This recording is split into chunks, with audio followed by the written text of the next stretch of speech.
سفر کے مہینے کو منحوس بھی کہا جاتا ہے کہ ویسے ایک تو وجہ یہ بھی بیان کی جاتی ہے کہ نبی پاک علیہ الصلوۃ والسلام کو مرض مبارک لگا، تو اس مہینے کے بارے میں کچھ ایسا کانسیپٹ؟ سفر کو منحوس سمجھنا جو ہے یہ غلط ہے، یہ تو خود حدیث مبارک کے اندر فرمایا گیا۔ بخاری شریف کی حدیث ہے، نبی پاک علیہ الصلوۃ والسلام نے فرمایا لا سفر، کہ اسلام کے اندر یہ سفر کی نحوست ماننا یہ باطل ہے، اس کی کوئی حیثیت نہیں۔ لہذا سفر کو منحوس ماننے کی نفی اور اس کا رد جو ہے وہ خود نبی پاک علیہ الصلوۃ والسلام نے فرما دیا۔ لہذا یہ سفر ایک تو یوں سائڈ میں ہو گیا۔ دوسرے نمبر پہ جیسے یہ بات ہے کہ نبی پاک علیہ الصلوۃ والسلام اس مہینے میں بیمار ہوئے، تو اگر معاذ اللہ اس وجہ سے یہ منحوس ہے تو پھر آگے تو فوت بھی ہوئے، دنیا سے تشریف لے گئے، تو وہ تو ربیع الاول کے اندر آپ نے وفات فرمائی ہے،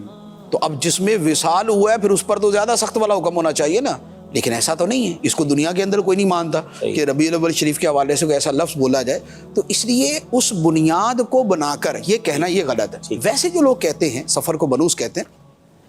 اس کی بنیاد بعض لوگ اس طرح رہتے ہیں کہ اس مہینے میں بلائیں اترتی ہیں، اس کے اندر آفات آتی ہیں، اس طرح کی چیزیں ہیں، لیکن جو مستند اور معتبر روایات ہیں ان کے اندر ایسی کوئی چیز نہیں ہے۔ اور پھر نبی پاک علیہ الصلوۃ والسلام نے جب اس کی تردید فرما دیا تو اب اس کے بعد تو گنجائش نہیں ہے کہ اس کو منحوس مانا جائے۔